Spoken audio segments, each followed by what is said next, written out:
welcome to a new episode of Industry Insights. Today I'm talking to Austin Welch, co-founder of Sage Media Inc. and Sage Academy. Hello and welcome everyone to this episode of Industry Insights. My guest today is Austin Welch. We already talked once, and I'm really excited to even learn some more about his approach to effective training techniques. But first of all, of course, let's start by Austin introducing himself. So please go ahead, Austin. Awesome. Thanks, Stephanie. Yeah, I'm Austin Welch. I'm one of the co-founders at Sage Media and Sage Academy, and been working in the food industry for, I guess, 7 or 8 years now, specifically really working on soft skills development, food safety culture, organizational culture, and learning strategy. So a lot of the work that I do is around figuring out how to design effective learning strategies that don't just inform people of information, but inspires and motivates them to take that new information and implement it back on the job. So going from knowledge to behavior back on the job site. So a lot of my fascination in how to do that is centered on motivation theory and adult learning theory, as well as storytelling. How we utilize stories to engage and entertain people, but also motivate them to engage in new behaviors. Right. And I think we all know that from our own experience, from maybe onboarding or, being trained in a new position or on a specific topic. Of course, there are several approaches to those trainings. And we know from our own experiences that we listen, we learn, and then we're good to go. And then we don't remember any of it anymore. So, so what is your unique approach and why have you had so much success that people are able afterwards, after their training, to implement what they had learned and kind of change their behavior and thrive and grow and to just be better in their jobs? Yeah, definitely. I think a few of the strategies that I really enjoy using, first of all, is incorporating goal setting into learning, right? So that now there's an active participation from the learner to not just passively consume information in the training, but to say, okay, what are my specific goals that I'm going to do when I go back to work? Because that starts to not only develop the accountability, but when we look at the motivation side, we know that people are motivated by this sense of competence, that they're good at their job, that they know what they're doing. And so by them creating their own goals is that reflection of their own competence. Because what we see so often in training programs is that they have a tendency to speak down to the learner. And that can be a big turnoff for people, right? And so they start to disengage because they're like, oh, this is overly simplistic, or the trainer doesn't think I know how to do my job. So there's all these psychological restrictions that start to build up in their head of why this doesn't apply to them or why this isn't important. And then you've lost them as a learner. So one of the big tools that I utilize is storytelling, because when we are engaged in story, we are learning. That's the core essence of storytelling. That's why storytelling wasn't created by humanity in the first place, was to convey information or the importance of these different things. Here's why you don't eat this mushroom and you will die, right? Or here's how we do these different things. So utilizing the storytelling methodology helps to engage people at a primal level, right? We're primed to listen to stories and try to figure out what's the meaning behind it, and then also how does it apply to our lives. Just like when I'm watching a TV show, I'm trying to figure out what's going to happen next. What would I have done differently in this situation? I'm applying it back to my own real world experience. And so those are the same things that we're trying to do within training, is to get people to think critically about their role in their job and how it ties into their life. Engaged in a way, right? I mean, this is how you get them to engage and really, be part of the whole story. So to say. Yeah, I compare it to like whenever I have to, give my dog a pill, right? I hide it in the cheese. So that's what we're doing. We're hiding the training in the story cheese. Absolutely, yeah. And it's like fairy tales for kids. I mean, that's how we tell them about dangerous situations, and whatever is out there and whatever we really want them to learn. Maybe don't eat that kind of food, or don't go into the woods all by yourself, or don't talk to strangers, stuff like that. And that all comes from those fairy tales, and it's always been storytelling. And it seems like this has gotten kind of, or it has been forgotten in the last years. And Yeah, I think there's definitely this divide where I think, there's this idea that there is work and that there is home life, yeah. and that there's a certain vernacular or way that we interact at work, and there's what's certain things that are acceptable at work, and then there's what's acceptable once we go home. And those two things should really tie together more. The way that we consume information at home when we're not at work should be translated into how we consume information at work. There's this idea that when we're at work, it should be very structured and rigid and PowerPoints and bullets, and it's a very dry content. And what I'm trying to do is remove that and say, like, hey, we can take that, what is typically dry content, and we can wrap it up into a story form so that now it starts to make more sense. Because also what's really fascinating neurologically is that we automatically create stories out of information on our own. That's what we start to do. That's how we start to organize and, codify information, as we start to apply our own story. So it's so inherent in our being. We just don't realize it because we talk about training as this like thing that has to be done, right? It's this chore, Yeah. as opposed to creating, what we talk about is like a culture of learning, right? We're always learning. That's the core human experience, is that we're always wanting to learn more. We're wanting to evolve. We want to get better at our jobs. We want to get better at our hobbies and, our relationships and all this stuff. So leveraging that internal motivation to improve, we just find ways to access that through the training environment. Yeah, absolutely. And I think also, if we kind of if we're able to link emotions to that specific training or experience, then things are stuck within our minds, and we can kind of get them out of our minds and remember them and act upon them and act upon what we've learned. And yeah, so storytelling is, in my opinion, a wonderful approach, and a way better approach than simply showing PowerPoint presentations. And as we all know, people start, using either their laptop or being on their phones, and yeah, within seconds, that's when people decide individually, is this worth listening to at all? Or can I, answer my emails or do my other stuff?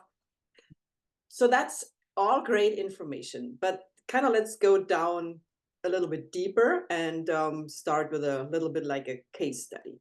So what would a company do if they see the need to change their training program?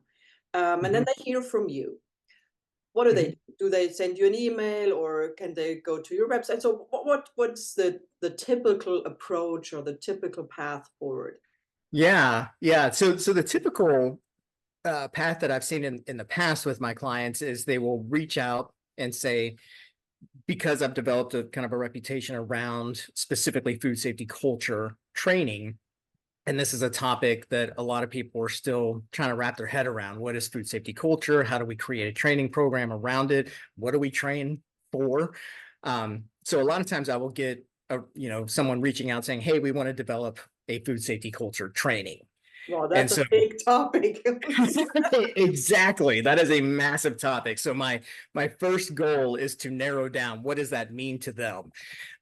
So I come in and I function as a consultant, really, on the front end, to do a kind of a deep dive needs analysis. What about your existing culture is working? What about your existing culture is not working for you? What are your goals and expectations and hopes and dreams? And what are the KPIs that we're looking to affect as a result of this? I usually do interviews both with leadership as well as frontline, because I want to gather both, quantitative data, but really the gold comes out in these interviews with the qualitative stuff, because that's where you start to get information from people. And it's not so much what they say. A lot of times you start to figure out stuff based on what no one is saying, right? Exactly. And so, and then based on that, once I have that information, then I say, okay, well, let's put together, based on what I now know about the company, what it is you're looking to achieve. Here's my proposed strategy to move forward. Here's the, training program. Here's how we would deliver it, because every company is different. We might have 1,000 people who work out in the field and don't have access to a computer, or and so digital learning might not be an option for a lot of people. So okay, so let's figure out how we're going to do an analog version of the training. Mhm. And then we've got to figure out how many languages does it need to be in, and and then what are the regional cultures that we might be working with as well as we're starting to roll this out. So it's usually like about a 6-month engagement, right, from beginning to end to create this whole thing. And then what I also enjoy doing is when people reach out and say, hey, I have this existing curriculum and it has all the information that people need, but we know that it's not engaging, it's not entertaining, it's not, also it hasn't been working, right? That we see Mhm. this a lot with GMP training, right? Yeah, It's like right. we do the GMPs, but we still have GMP failures. So I love looking at existing training and then saying, okay, well, what can we do to kind of revise this and Mhm. improve it and make it more engaging and speak to those motivators and create new activities to go into it? Because a lot of times the thing that we also see is that companies are relying too much on the training environment, like to sit down and get the information, but they're not providing the opportunity to develop the skill, Okay. right? Because skill requires practice. Right. Yeah. I can show you how to play a 4 chords on the piano in Mhm. March, and Mhm. if you don't sit down and practice those 4 chords, we come back in December and ask you to play them, you haven't developed that skill. Right. Yeah. So there's skill development as well that we're looking at, not just the knowledge side. Mhm. Mhm. Wow, yeah. Well, so there's a lot of work on your side that goes into the consulting, the first part, the consulting part. And of course, it is highly customized to your client specific needs. Once you figured that out, and oh yeah, another question that comes to mind first. Of course, you also have to be aware of the different I don't know how to put this, but you have different people in different ages, like generations, have a different way to really learn. Like, our age, people would probably prefer, like the storytelling in a regular way, whereas younger ones, I mean, I can compare that to my kids all the time. They need to have facts, facts, facts, going fast, and they're not as slow maybe as we are. So they Mhm. just, it has to be really fast and just down to the core information.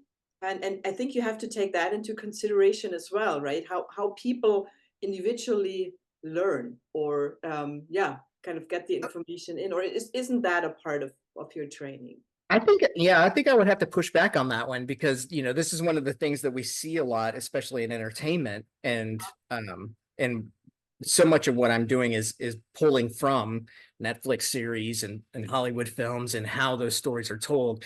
So regardless of age, someone who is 60 years old versus someone who is 20 years old, they've already been they're media savvy, right? They've Yeah. engaged in this media, and both of those audiences will sit there and engage in a 2-hour film. So the attention span is there, right? Okay. Yeah. and Oh, and and so it's figuring out how do we create this universal story that will speak to both the everyone. C-suite as well as the Okay. front line. Okay. Because yeah, I mean, your CEO is going home and watching Netflix, Mhm. and your first time employee, someone's first job, 18, 19 years old, they're going home and watching Netflix, watching movies. So that's the commonality that we can find. There's a global film market, right? But pretty much the entire world at this point is now media savvy, to the Yeah. point that they've consumed media, they understand how the stories are told, they understand what to expect within these stories, these movies. um so that's what creates this great kind of bridge to connect all these different cultures together, regardless of where they are in the world or the age that they are. Okay. Oh, see, I learned something new again. That's great. And I remember that one. So then after you've come up with a plan, or you made all your yeah, yeah, you talked to everyone in the company and you figured out what would be the best way for that specific client. What's next? Yeah, at that point, development, creating everything. So that's, that's the really fun part, because not only am I a learning designer and fascinated with doing research in cognitive science, but I'm a filmmaker as well. So that's when we start to write the scripts for the films, the training films. And really, when we talk about training films, we are really creating these stories that are more like what you see on Netflix or what you see in a movie, as opposed to a typical training film.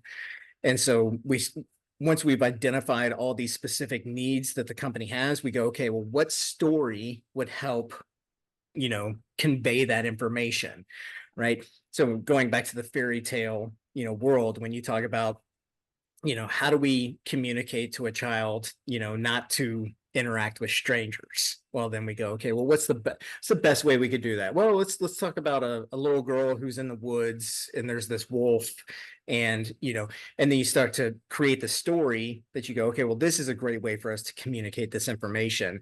So like the previous projects we worked on, was kind of like a crime drama. It was a whodunit, right? So because we wanted the learner, the employee, to engage in investigative thinking, because that was what the company was looking for. We want our employees to be more investigative. We want them to ask questions around food safety.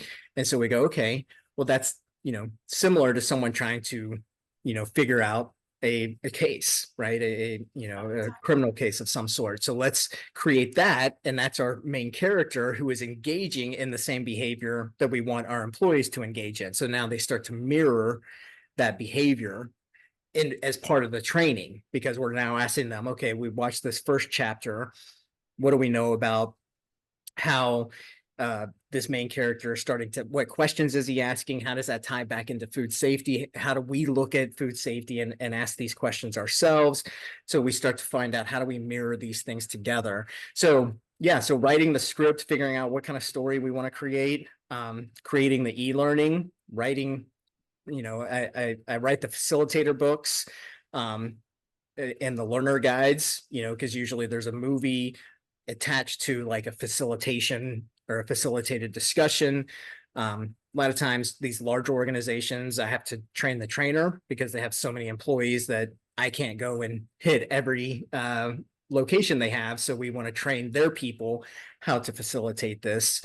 And then, yeah, all the digital tools that might be coming along with it as well. So we've done, we've used virtual reality, we've used email as like, just, how do we utilize email as a consistent reminder of the training? And how do we create activities to continue the opportunity to build the skill that we're looking to implement back on the job. So creating all of those different assets, and then finally rolling it out, right? So like a lot of times I will go and facilitate the training for maybe 2 or 3 different sites, and then it'll kind of be rolled out on a larger scale by their own internal training team.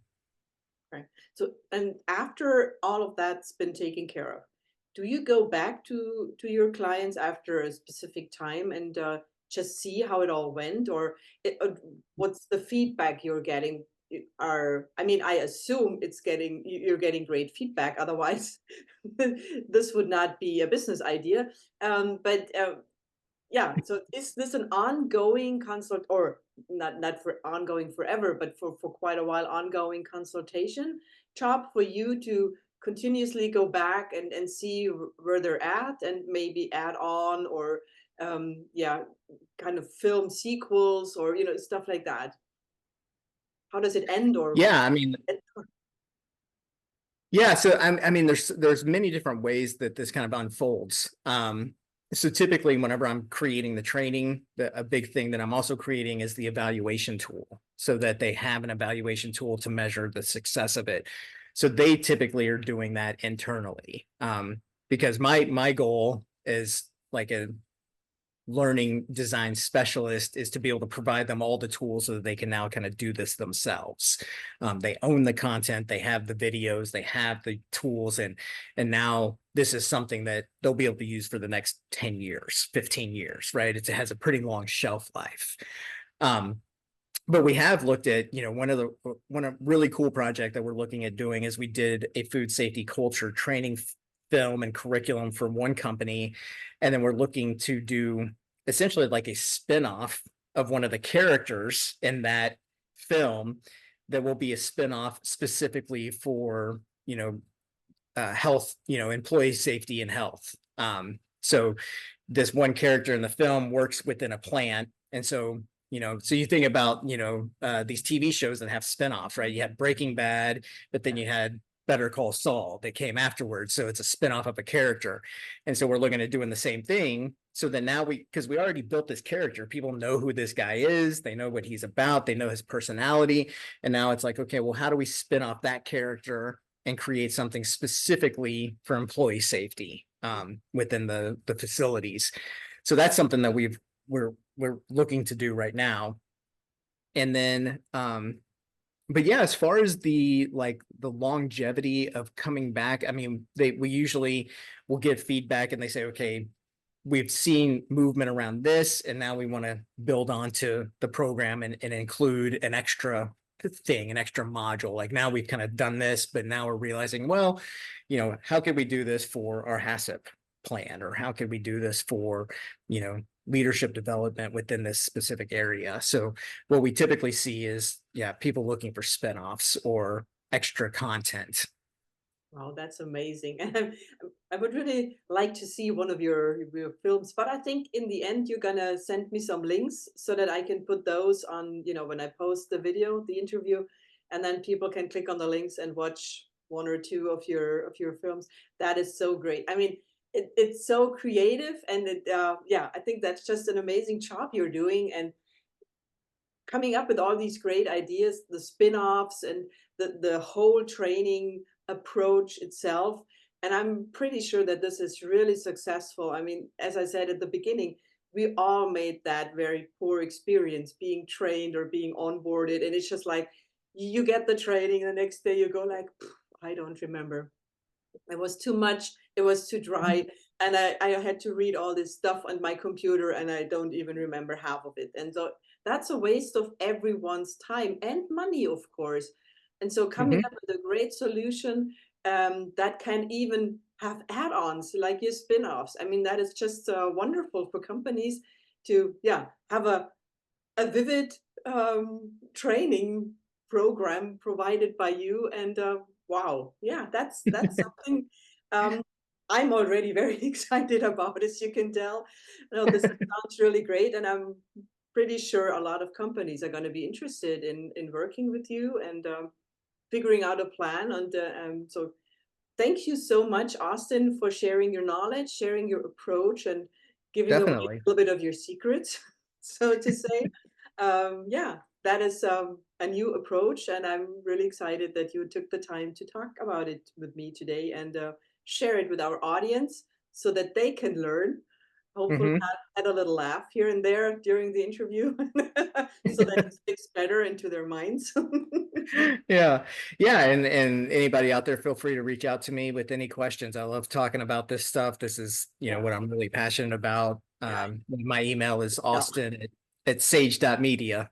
Yeah, yeah, and I put your email address, of course, on the cover page. It's always right there, and yeah, the links to your videos, I'll put that in the text when I post the interview. So, thank you so much, Austin, for your time and sharing everything you do in order to protect consumers and be part of the food safety industry. That is wonderful. Thank you so much, Austin. Awesome. Thanks, Stephanie.